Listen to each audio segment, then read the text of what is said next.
네, 여러분 안녕하세요. 답입니다. 자, 적폐의 몸통, 문재인을 향한 그 수사는 언제 시작이 될 것이며, 제발 좀 빠르게 진행이 되었으면 좋겠다 하는 생각으로 제가 오늘, 6회, 6차에 걸쳐서, 짧게 포인트만 여러분께 얘기를 드리도록 하겠습니다. 자, 오늘 그 첫 번째 시간입니다. 전체적인 총론, 서론으로 얘기를 드릴까 합니다. 자, 전 정권의 박근혜 대통령의 정말 적폐청산이라 하면서 신속하고도 빠르게 이렇게 수사하고 재판했던 그런 걸 우리는 직접 눈으로 봤고, 그런데 윤석열 대통령이 들어와서 문재인에 대한, 전 정권에 대한 수사를 바라다 보면서 좀 의아하다, 이상하다, 왜 이럴까 하고 그 의구심을 저버릴 수가 없었던 게 사실입니다.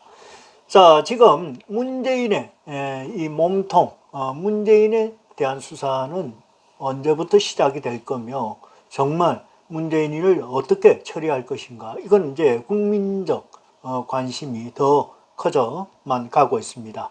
자, 크게는 5가지, 크게는 지금 현재 나온 거는 5가지, 크게는 앞으로 이 건 외에 더 많이 있는 거는 맞습니다. 하지만 첫 번째 수사가 왜 이렇게 지리멸멸하냐 하고 이렇게 바라다 본 게, 울산시장 송철호, 본인이 친구라는 송철호에 대한 청와대 개입, 이 수사, 이거 한마디로 부정선거잖아요. 부정선거. 여기에 대한 선거 개입 사건에 대한 수사가 재판도 마찬가지지만 전혀 진척이 없습니다. 자, 두 번째입니다. 서해 공무원 이대준씨, 서해 공무원 우리 피살 사건, 유족들이 그렇게 항의를 하고 해도 재판이 의도적으로 지연되지 않나 하는 그런 의혹, 여기에도 분명히 문재인이가 개입이 돼 있다, 몸통이다, 이런 의혹들이 아직 정리가 되지 않고 있다. 자, 세 번째입니다. 세 번째, 검찰 점검안 8만 페이지. 자, 8만 페이지 통계 조작. 이거 부동산뿐만 아니라 경제 모든 그 통계를 조작을 해서 아주 이렇게 나쁜데 좋은 건 뭐냐? 가격은 엄청 올랐는데 괜찮은 건 뭐냐? 하나에서 10가지 다 이렇게 조작을 했다. 통계를. 참 기가 막힙니다. 이러니 시장 경제를 갖다 다 그냥 유린시킨 이 범죄 혐의, 일자리뿐만 아니라 다 조작했다. 다 조작. 이게 8만 쪽이랍니다. 8만 쪽. 야, 왜 수사가 안 되고 재판이 안 되죠? 그 다음 네 번째, 탈원전. 영화 한 프로 보고 탈원전 하겠다 그러면서 느닷없이 태양광은 누구 좋으라고 하는, 중공 좋으라고 그러면서 월성 원전 경제성 조작. 재판만 이거는 그냥 51번째 있는데 결론은 안 내. 결론. 문재인을 부르지도 않아. 묻지도 않아. 마지막 5번째. 우리가 눈으로 봤지만 보도 다리에서 적에게 USB를 대놓고 건네준 이유가 뭐죠? 그 안에는 뭐가 담겨있죠? 상급 기밀이라 그러는데 그게 상급인지 1급인지 어떻게 빠른 수사를 했어도 벌써 했어야 되지. 이게 만약에 대한민국에 기밀을 넘겼다면 여적죄잖아. 그런데도 아직도 이 수사 진척도 들어보도 못했어. 이거 수사한다는 얘기도 못 들어봐. 재판은 말할 것도 없겠죠. 수사가 안 됐는데. 자, 그래서 대통령에게 물어봤습니다. 윤석열 대통령에게 이거 어떡할 거냐? 해야죠. 본인 입으로, 윤석열 대통령 입으로 얘기를 했다니. 대선 후보 시절 2022년 6월에 한 언론이 물었습니다. 인터뷰에서. 그래서 전 정권에 대한 적폐 수사, 청산 수사를 진행할 것이냐 이렇게 질문을 던졌더니 윤석열 대통령 해야죠. 그렇게 분명히 본인의 입으로 얘기를 했다는 거예요. 왜 안 했을까? 자, 그런데 윤석열 대통령이 지금 집권 3년 차에 접어들었어도 문재인에 대한 적폐청산 소식, 수사 소식은 전혀 들려오지 않는다. 전혀 안 들려요. 이 5대 사건에 대한 부분은. 그냥 답보 상태예요. 자, 문재인이가 취임하자마자 전격적으로 진행했던 그 적폐 수사와는 속도뿐만 아니라 이 페이퍼 크기 자체에서도 엄청나게 다른 지금 추세를 보이고 있다는 겁니다. 자, 문재인이는 집권 초기에 세월호 보고서 조작이다.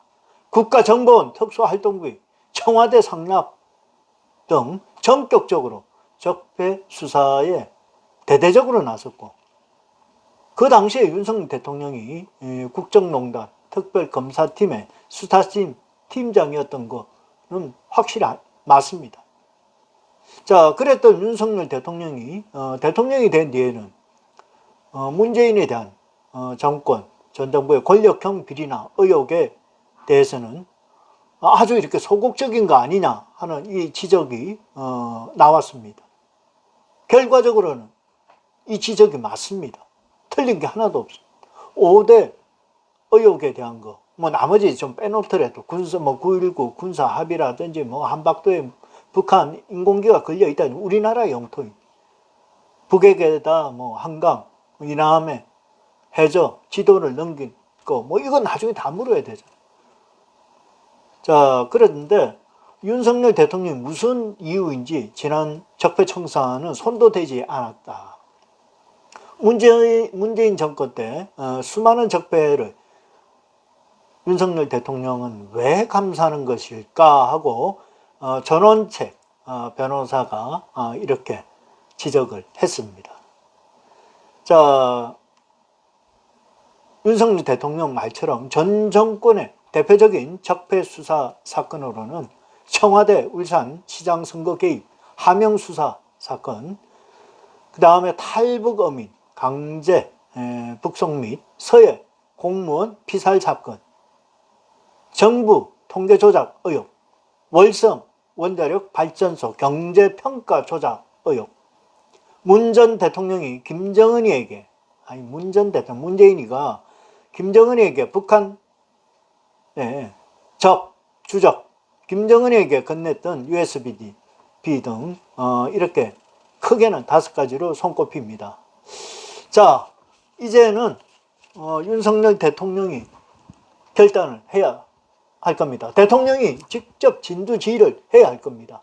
그래야만이 국민들이 윤석열 대통령을 지지할 거며 지지율도 대폭 상승하리라 생각을 합니다. 더 이상은 용서해서도 안 되고 물러서도 안 되고 이렇게 시간을 놓쳐서도 안 됩니다.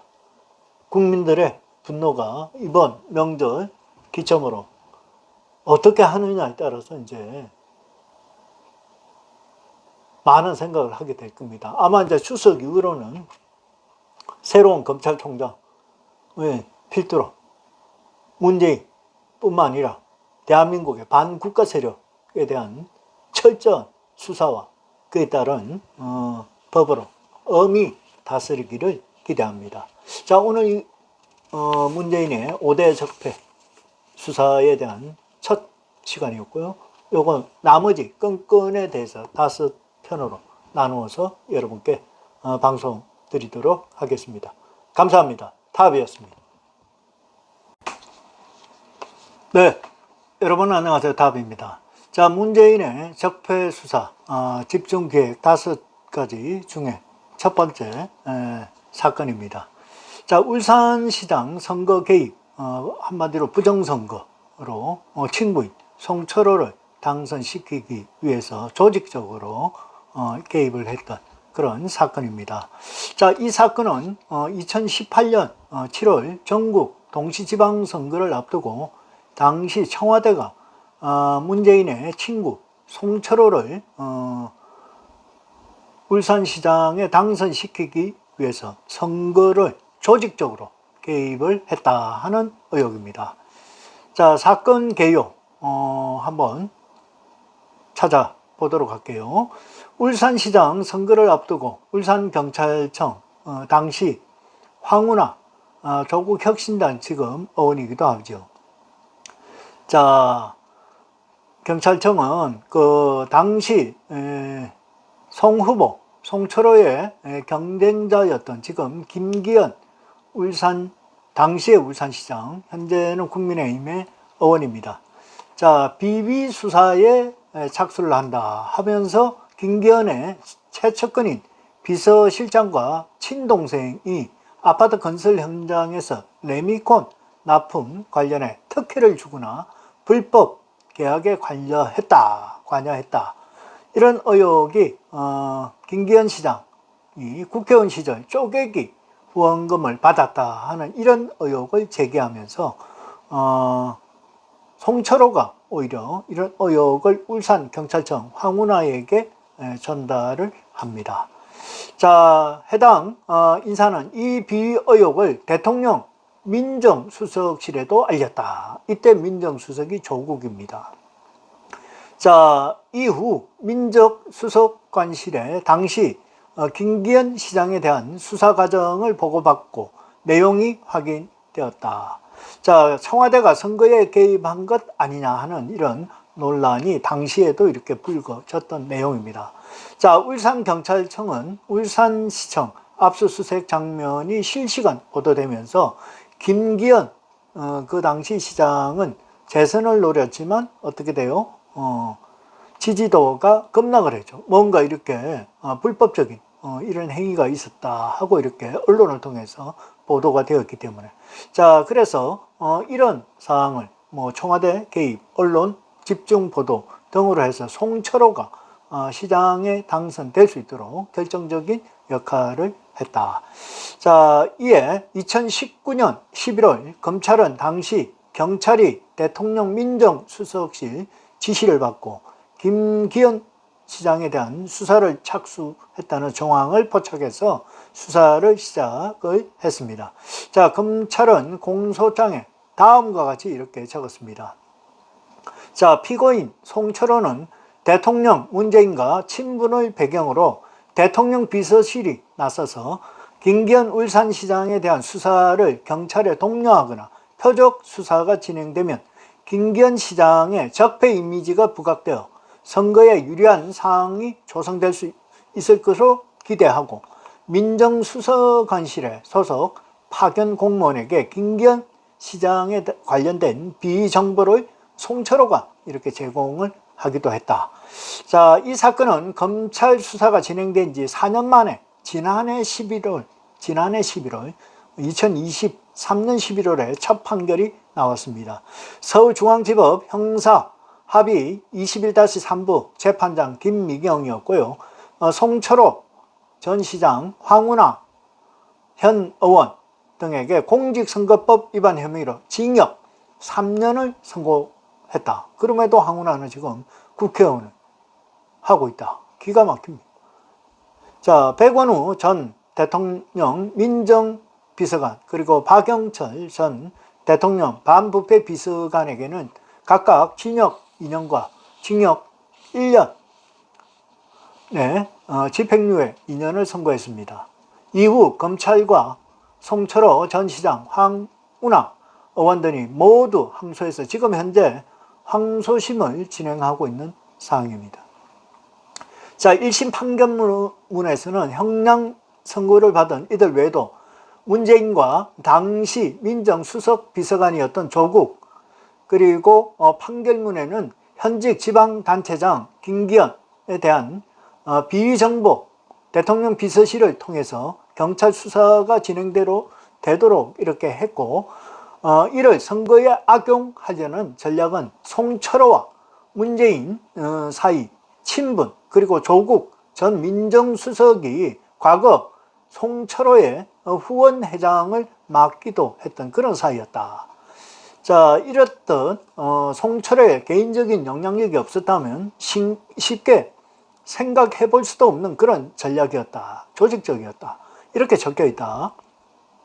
자, 검찰은 문재인과 조국의 그 당시 민정수석에 대해서는 기소를 하지 못했다. 이게 진짜 의아한 거죠. 그래서 이거 빨리 기소해야 됩니다. 자, 수사가 한창 진행되던 2020년 그 당시 왜 기소를 못했냐 보니까 추미애가 법무부 장관을 맡으면서 청와대까지 수사하기가 어려웠을 것이다 하고 이렇게 얘기를 하고 있습니다. 추미애가 법무부 장관 임기 초인 2020년 2월 검찰 공소장을 비공개 처리해 논란을 빚기도 했습니다. 2020년 1월에 검찰이 청와대 압수수색을 시도했으나 청와대가 거부해서 무산되기도 했다. 이거 조직적으로 무산을 시켰네요.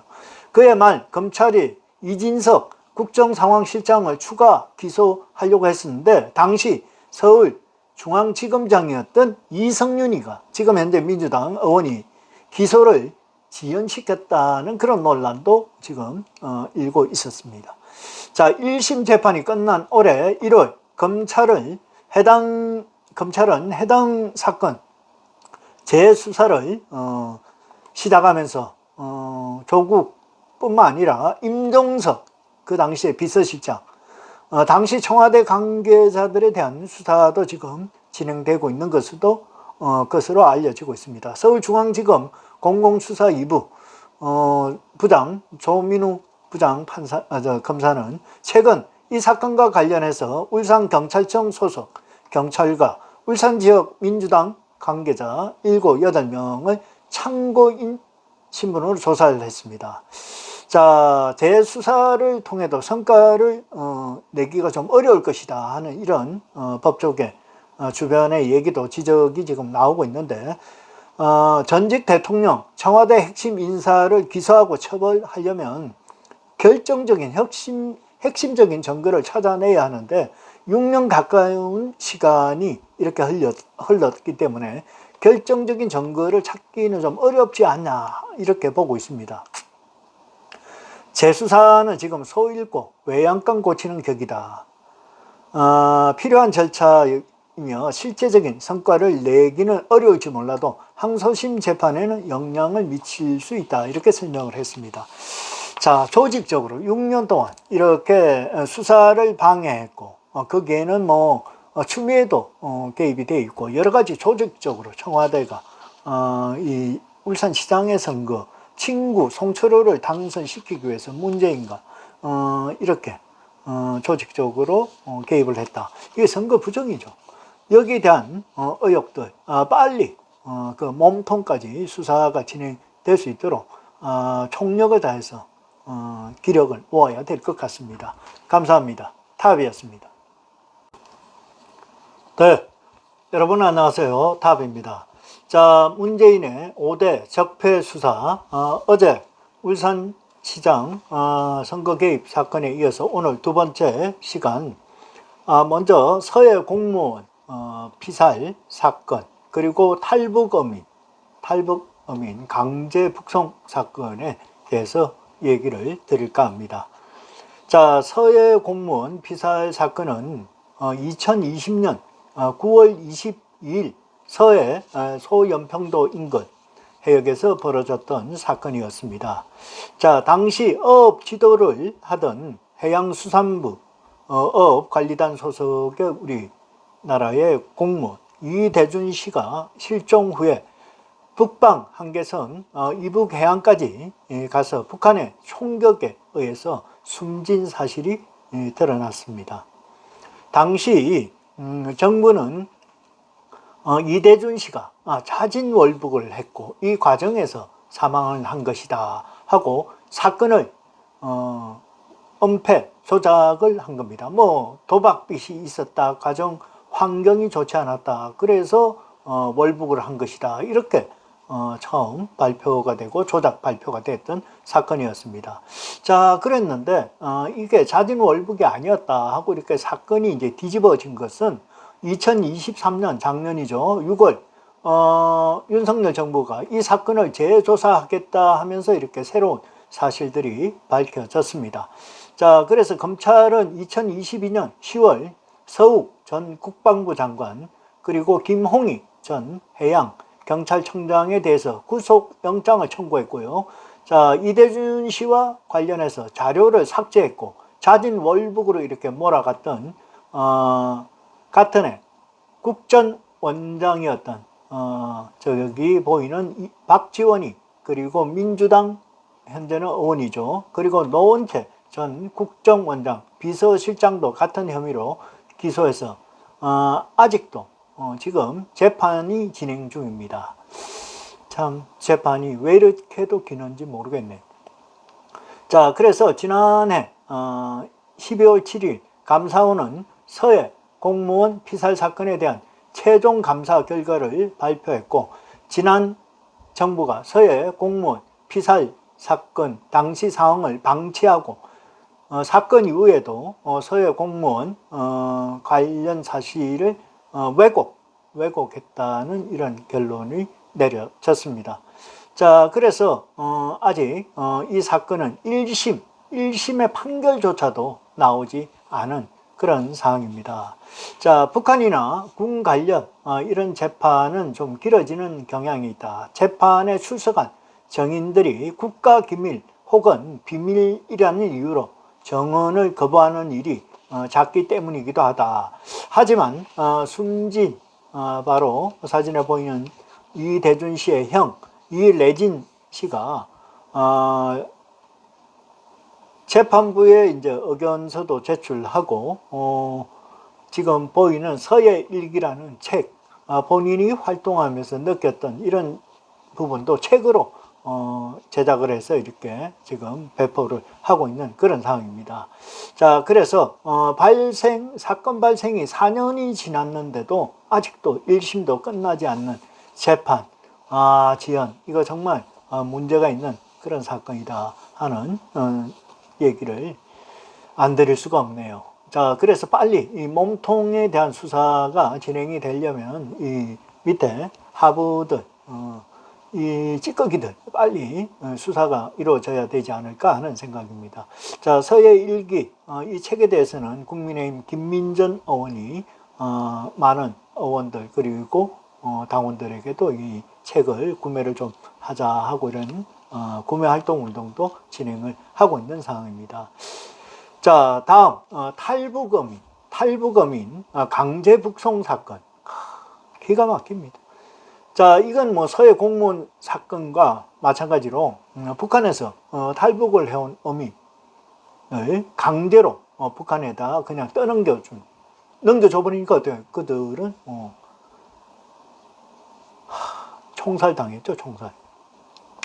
자, 이 탈북 북송 사건은 2019년 11월 선상살인을 자백한 탈북 남성 2명이 기순 의사를 표명을 했고 정부가 이를 묵살하고 우리나라의 자유를 찾아서 기순을 했는데 이걸 묵살을 해보고 판문점을 통해서 저기 사진처럼 강제로 그냥 북송을 시켜버렸던 이건 정말 기가 막힌 인권 유린의 사건입니다.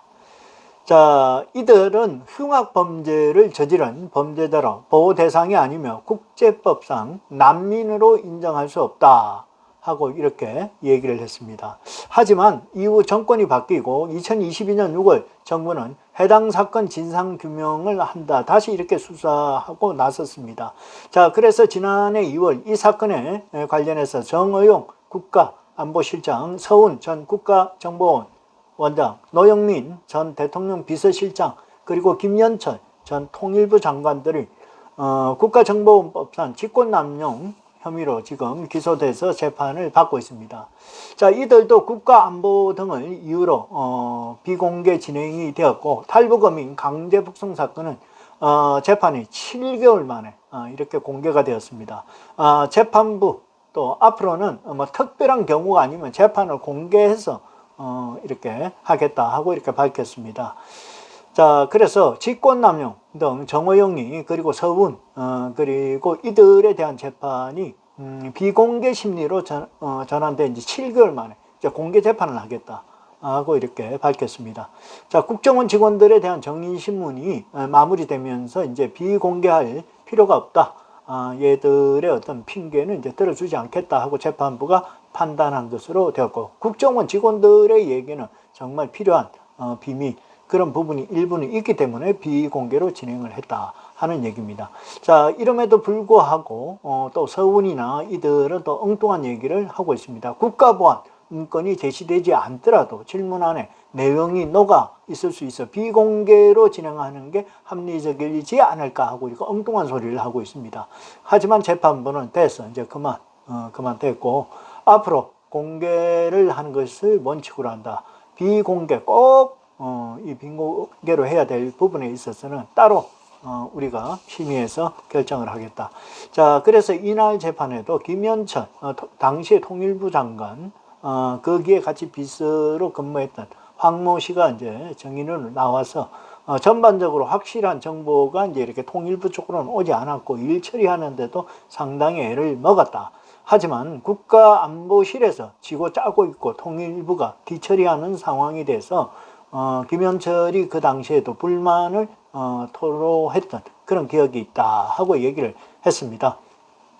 자, 그래서 이제 김현철뿐만 아니라 노영민 전 비서실장, 그리고 김현철 전 장관, 서훈 전 원장, 그리고 박지원 이들 모두 서해 공무원 월북 조작 사건뿐만 아니라 강제 북송 어민, 탈북 어민 강제 북송 사건도 빠르게 수사 재판이 빨리 정리가 되어야 몸통인 문재인을 향해서 빨리 그 죄를 원죄를 다 물어야 되는 그런 부분. 이거는 뭐 분명히 문재인까지 보고가 되어야 된다 하는 게 많은 전문가들의 얘기였습니다. 자, 감사합니다. 탑이었습니다.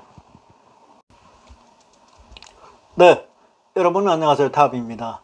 자, 오늘 이 시간 문재인 전 정권 적폐 5대 적폐 중 세 번째 시간, 가장 국가와 국민들에게 혼란을 가중시킨 통계 조작, 이 재질이 가장 좋지 않은 그런 부분이기도 합니다.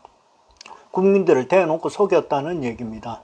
자, 문재인이 통계 조작 의혹에 대한 혐의를 받던 윤성원 전 국토부 1차관, 이문기 전 행정중심 복합도시 건설청장에 대한 구속 전 피의자신문이 지난 1월 8일경 있었습니다. 자, 그런데 여기에 이 자들을 조직적으로 구속을 시키지 않았던 그런 세력들이 과연 누구일까? 이 사법부 그때 판결을 냈던 자들에게 대해도 나중에 그 책임을 꼭 물어야 할 것 같습니다. 자, 지난 정권 때 정말 의아했던 게 소득주도 성장, 부동산 정책, 정말 이해가 안 되는 이런 발표를 계속 이게 뭐 프로테지가 좋다, 좋은 방향이다, 이렇게 뭐 성과가 나왔다, 이렇게 거짓 보고가 되고 국민들은 거기에 뭐 부안해동해서 속을 수밖에 없는 그런 상황이었습니다. 대표적인 사례로 우리가 알고 있는 김현미 집값이 11%밖에 안 올랐다 하고 이렇게 얘기를 했어요. 문재인 정권에 들어서서 집값이 폭등을 했음에도 불구하고 이렇게 조작을 통해서 프로테지를 낮췄다. 자, 문재인 시절에 대통령 비서실이 앞장을 서고 문재인도 마찬가지고 소득주도 성장, 부동산 정책, 핵심 정책에 대한 유리하게끔 한국부동산원과 통계청을 압박해서 통계를 조작했다는 내용이다. 윤 전 차관이 문재인 정부 때 청와대 주택도시비서관, 국토교통비서관, 국토부 1차관, 이 전 청장은 국토부 주택토지실장을 지내면서 사건에 가담한 혐의를 받고 있었다. 자, 그래서 직권남용 권리 행사 방해 그리고 통계법 위반 등의 소지를 받고 있었습니다. 자, 문재인 정부 시절에 이렇게 의혹이 제기가 됐습니다. 최저임금 인상을 긍정적인 효과 90% 등 2018년 5월에 문재인이가 직접 얘기를 했습니다. 시장 지표와 정부 발표가 어긋나던 차에 그 당시에 황수견 전 통계청장이 2018년 8월에 경질이 되었습니다. 왜 그러냐면 문재인 정권에서 요구하는 그 통계 수치를 원하는 수치를 발표하지 않고 실제 있는 그대로를 발표해야 된다 하면서 주장을 하니까 황수경 통계청장을 그냥 한마디로 잘라버렸어요. 자, 그렇게 되면서 이상 신호가 이제 감지가 되었고요. 황수경 청장은 퇴임 후에 언론에 제가 윗선 그 문재인이 말을 잘 들었더라면 아마 그 자리에 그대로 있었을 텐데 나는 잘 듣는 편이 아니다. 나는 사실 통계는 조작을 하면 안 된다 하는 그런 소신을 가지고 있었습니다. 자, 그러자 이제 조작을 잘 할 수 있는 말 잘 듣는 후임 강신욱 청장이 장관님들의 정책에 좋은 통계를 만드는 것으로 보답하겠다. 그러니까 통계 조작을 가담을 하겠다 이런 모드로 들릴 수밖에 없습니다. 아니 이게 말이 됩니까? 통계청장이 장관님들을 일을 하는 거기 정책에 좋은 통계로 야 이거 하여튼 자파들 좋은 통계로 만드는 것으로 보답을 하겠답니다. 그 조작을 하겠다는 얘기를 대놓고 하는 걸로 들려집니다. 자, 이후에 야권을 중심으로 통계 조작 시설이 그 당시에 지금 현재는 이제 여권이 되죠. 국민의힘이. 그래서 2020년 7월 김현미 당시 국토부 장관 3년간 집값이 한국 부동산은 통계로 11% 정도밖에 안 올랐다고 이렇게 얘기를 함으로써 이제 여론들이 이거 아니다 하고 이제 진보 진영 자기 진영에 있던 경실련이 이거는 말이 안 된다. 문 대통령이 취임한 후에 아파트값이 상승률이 52%에 달한다. 국민을 기만했다. 이렇게 반박을 했을 정도입니다. 자, 이렇게 이런 의혹들이 이제 윤석열 정부가 출범하면서 감사원 감사를 통해서 이렇게 다 하나 둘 쏙쏙들이 밝혀지기 시작했습니다. 자, 문재인 정부 대통령실 등 통계청을 압박해서 통계 수치를 조작하거나 통계 서술 정보를 왜곡하는 등 각종 불법 행위를 했다. 특히 부동산에 관련돼서 2017년부터 2021년 동안 최소 94회 이상 한국 부동산원 통계 조작을 통해서 작성을 통해서 부당한 영향력을 행사해서 통계를 조작을 했다 하고 이렇게 감사 결과 발표를 했습니다. 지금 현재 수사선상에 이제 떠오른 자들이 한 22명 정도 구속 여부 윗선은 몸통이 문제인지 그죠? 자, 그래서 감사원 감사로 검찰에 넘어왔던 수사 대상은 전 정부 청와대 정책실장 4명 4명이 누구냐? 장하성이, 김수현이, 김상조, 이호성 등 그리고 김현미 전 국토부 장관을 포함해서 22명이 지금 통계 조작에 의혹에 이렇게 재판이 되고 있는데 계류가 되고 아무것도 진척이 지금 없다. 이게 더 웃긴다는 얘기입니다. 이거 통계 조작 이거 진짜 용서가 됩니까? 많은 분들이 이 조작을 믿고 부동산에 투자를 했다가 엄청난 개인 손실들을 봤을 텐데, 자, 좋을 거다, 좋아질 거다, 그렇게 많이 안 뛴다, 등등 해서, 조작을 했다는 거네요. 그러니까. 자, 그래서 이제 지난, 2023년 10월 5일 통계청, 한국부동산원, 국토부 등을 압수수색은 이미 했고요. 그래서, 홍장표 전 경제수석 등을 피해자 신분을 조사를 했는데, 그 이후로 수사가 더 진보도 안 되고 답보된 상태고 재판은 이게 진행도 안 되고 이게 왜 누가 이렇게 수사와 재판을 맡고 있었을까? 그 세력들이 그 조직들이 누구일까요? 문재인 정권의 이 적폐를 수사를 못하게 했던 그 원흉들이 누구일까? 그게 더 궁금해집니다. 자, 그래서 점검만 해도 8만 페이지 차고 넘친다는 거예요. 이 통계 조작에 대한 너무 이렇게 증거가 많아서 문제다는 거예요. 대놓고 조작을 했으니. 자, 그래서 이렇게 조작된 증거들이 많음에도 불구하고 아직도 이 수사 재판이 마무리가 되지 않고 이들이 구속되지 않는 이런 상황을 보고 법의 심판을 받지 않는 이런 상황을 보고 정말 기가 막힌다 하는 얘기밖에 할 수 없습니다. 뭐 이원석이가 이제 오늘부로 거의 뭐 퇴임을 하는데 혹시 이원석이가 방해를 했나 하는 그런 의혹이 들 정도입니다. 자, 이 적폐 세 번째 통계 조작이 어마어마한 이런 조작이 우리 국가와 국민들에게 엄청난 피해를 준 이자 그 몸통이 누구일까? 그 시리즈로 오늘 세 번째 통계 조작에 대해서 말씀을 드렸습니다. 감사합니다. 타압이었습니다. 네, 여러분 안녕하세요. 타압입니다. 자, 문재인의 적폐 수사 5가지 중에 이제 네 번째 시간입니다. 이 시간에는 재판만 지금 51번째 진행이 되고 있고 월성 원정 경대에서 조작을 한 문재인 사진으로도 딱 본인이 내가 했다 하는 걸 증명하고 있네요. 고리 원전 1호기 영구정지 선포식을 한다. 저렇게 본인이 자랑스럽게 대한민국 원전을 파괴시켰다 하는 뭐 빼박 증거이기도 합니다. 자, 배궁규 전 산업부 장관과 조현옥 전 청와대 인사수석 비서관은 탈원전을 시키면서 태양광 보급 정책을 추진하기 위해 전 정권에서 선임된 공공기관장 사퇴를 압박, 이른바 블랙리스트 사건으로 재판을 받고 있다. 자, 이들은 문재인 정부 출범 이후 2017년 9월부터 이듬해 5월까지 산업부와 과학기술정보통신부 부처 산하 공공기관장 18명에게 사직을 강요한 혐의로 기소가 되었다.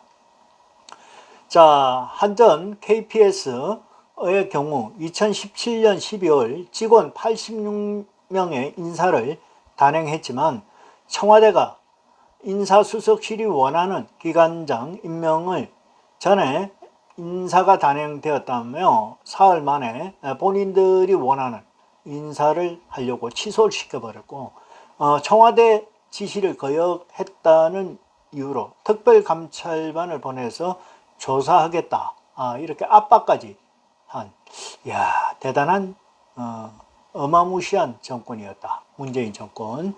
자, 그래서 백 장관은 전 장관은 2021년 6월 월성 1호기 조기 폐쇄 과정에서 부당한 압력을 행사한 혐의로 재판도 받고 있다.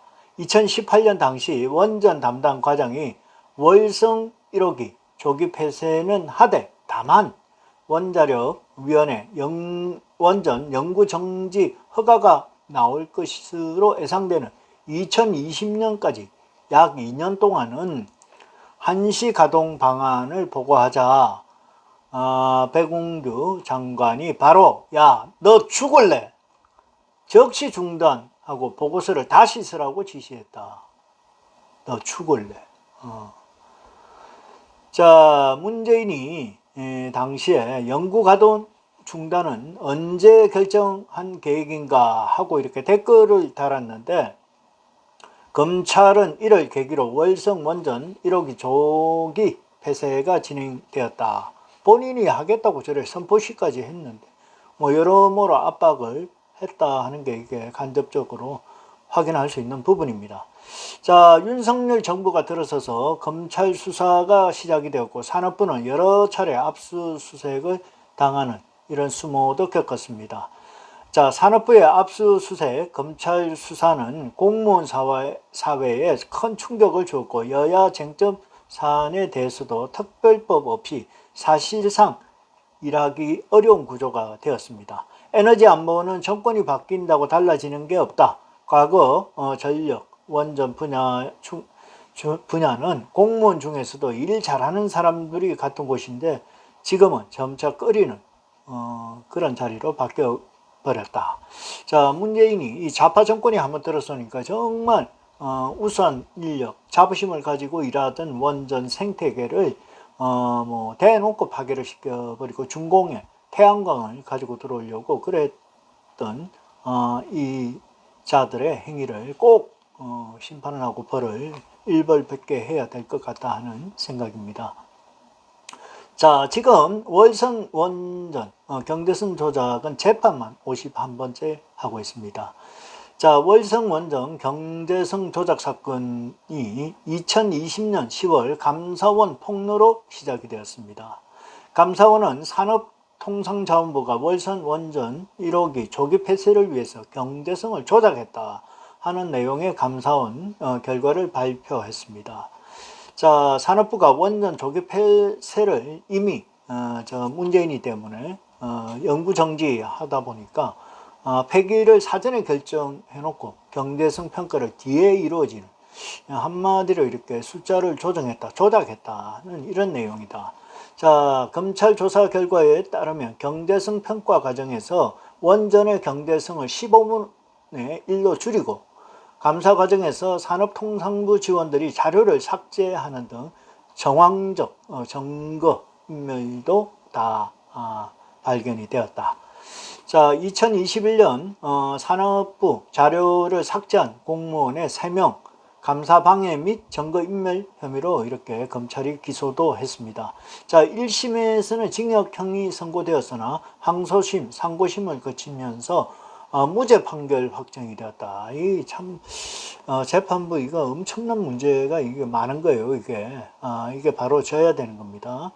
누군가는 위에 지시를 했고 거기에 따르지 않으면 이 공무원들을 너 죽을래 하고 이렇게 압박을 하니까 거기에 동조했거나 아니면 어쩔 수 없이 명령을 따랐던 그런 부분이 아닌가 하는 생각이 됩니다.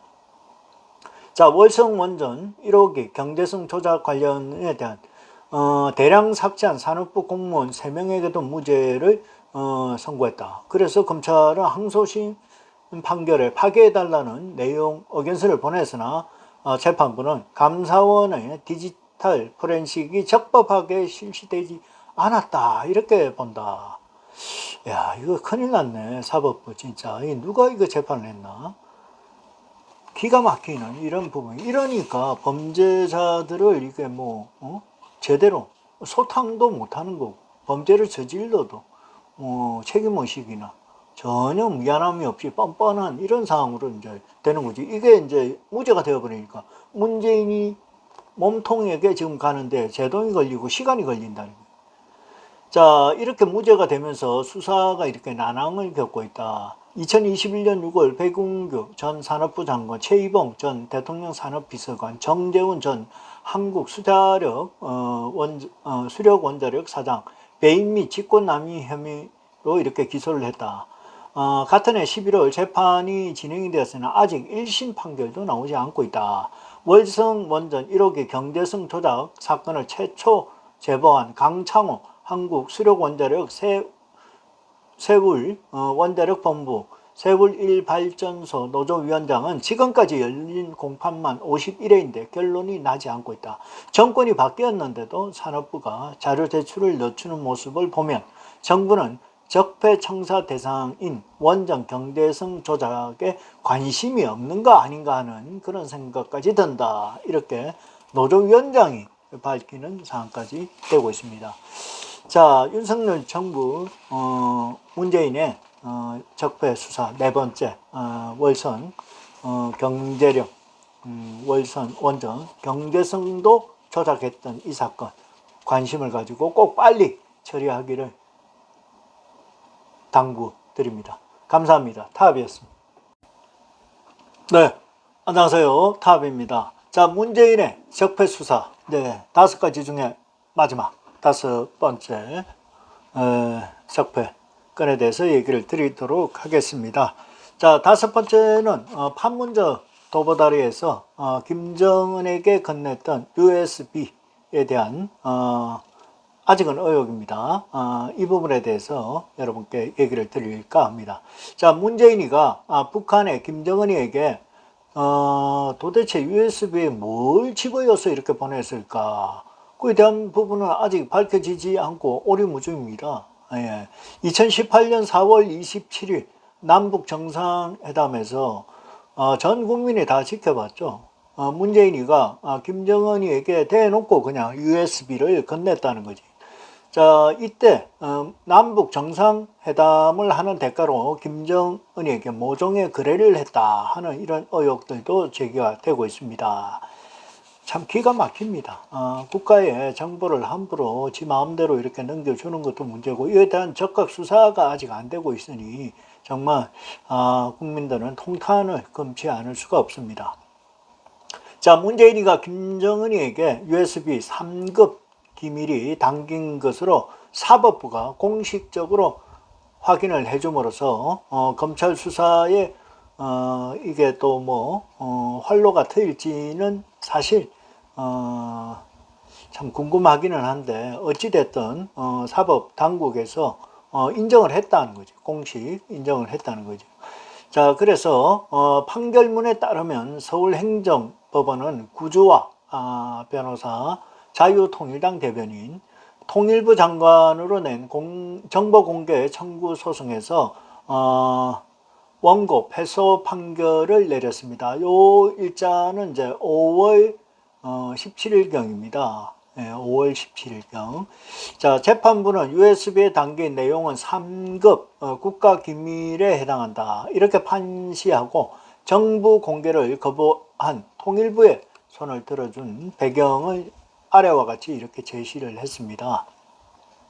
자, 이 사건 정보 전체는 국가정보원법 4조 보안 업무 규정 및 보안 업무 시행규칙, 통일부 보안 업무 규정 시행규칙에 따라 국가기밀 중 3급 비밀이 누설될 경우 국가안전보장에 해를 끼칠 우려가 있는 비밀로 지정되어 관리하고 있다. 이 사건 정보가 공개되면 국가안전보장, 국방, 통일, 외교관계 등에 관해 국가의 중대한 이익을 현저히 해할 우려가 있다고 볼 고도의 개연성이 충분하다고 원고 통일부입니다. 구조화 변호사 청구를 기각했습니다.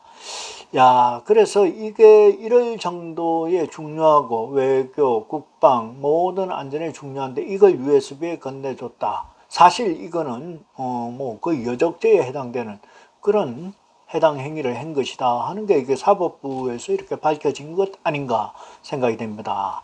자, 그래서 이번 판결문은 대통령 재직 시절 간첩죄, 이적죄 지원 혐의로 자연인 문재인에 대한 수사 중인 검찰의 증거 자료를 넘기겠다. 증거 자료로 이게 사법부가 확인을 해줬네요. 결론은 이런 중대한 거를 북한에 넘겼다.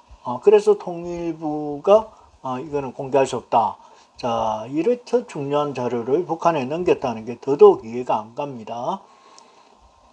자, 그래서 정보 공개 청구 소송에서는 구주와 변호사가 패했지만 이번 판결은 사법부가 USB의 기밀성을 간접 확인했다는데 이의가 크다. 자, 그래서 판문점 USB는 2018년 4월 27일 판문점 정상회담 당시에 문재인이가 북한에 원자력 발전소를 지어주려고 했다 하는 일의 의혹들이 불거지면서 그동안 관심들이 더 모아졌습니다. 당시 문재인의 입모양으로 볼 때는 발전소 문제 이런 언급한 사실이 드러나면서 정부 수반에서도 문재인이가 판문점 도보다리에서 건넨 USB의 내용이 원자력 발전에 관한 기밀이 담겼을 것이다 하고 많은 이들이 추측을 하고 있고 문제를 제기한 겁니다. 자, 그래서 2022년 5월 문 씨와 윤건영 당시 청와대 국정상황실장, 조명균 통일부 장관 등이 유관기관 정부 강요들 간첩죄, 이적죄 혐의로 서울지방검찰청에 고발을 했던 사건입니다. 자, 고발장에 따르면 2018년 4월 27일 판문점 평화의 집 1층 환담장에서 김정은에게 한반도 신경제 구상이 담긴 USB를 건네준 것은 명백한 간첩 혐의로 당시 입모양으로 볼 때 발전소 문제를 언급했다. USB 안에는 신경제 구상에 대한 책자, PT 등이 저장되어 있고 산업부는 해당 사실을 전해진 후 언론에 언급된 북한 원전 관련 건을 만드는 데다 김정은은 수개월 뒤 2019년 신년사에서 원자력 발전 능력을 조성해 나가자고 했다. 그거는 글쎄 자, 그래서 근거를 제시하며 대한민국 원전 기술 노하우를 넘긴 명백한 간첩 행위라고 이렇게 주장을 했습니다. 원고 측에서는. 자, 문 씨는 판문점 남북 정상회담 사흘 뒤 2018년 4월 30일 당시 청와대 수석보좌관 회의에서 김정은 북한 위원장에게 신경제 구상을 담은 책자와 프레젠테이션 영상을 정상회담 때 건네줬다. 본인이 밝혔습니다. 당시 발전소 관련 내용은 언급됐으나 해당 문건이 원자력과 직접 연결된다는 내용은 기밀에 붙여졌다. 야, 이거 심각합니다, 지금.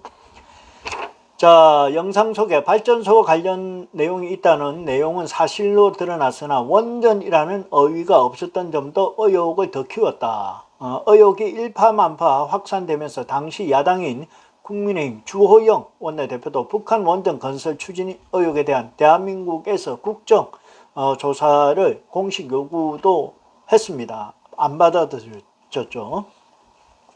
자, 그래서 구 변호사는 4월 윤석열 정부 통일부에 USB 내용 정부 공개를 청구했으나 통일부로부터 비공개 결정을 통보받았습니다. 당시 통일부는 국가안전보장, 국방, 통일, 외교관계에 관련된 사항이 공개되면 국가에 중대한 이익을 해칠 수 있다. 이렇게 통일부에서 해명을 했습니다. 야, 이런 내용을 북한에다 넘겨줬다. 이거 그냥 내둬서는 안 되는 그런 상황입니다. 자, 그래서 구 변호사는 직접 통일부에 가서 목격한 재판부가 상급 국가기밀을 근거로 정보 공개 청구를 기각하는 판결을 내린 것이라며 기밀 내용이 사실이라면 북한이 대한민국 원전 기술을 이용해 전력 생산을 늘리고 이를 군사력에 사용하는 건 당연히 예상되며 심지어 핵무기 개발에도 직간접적으로 사용할 수도 있다 하고요. 엄청 우려를 했습니다.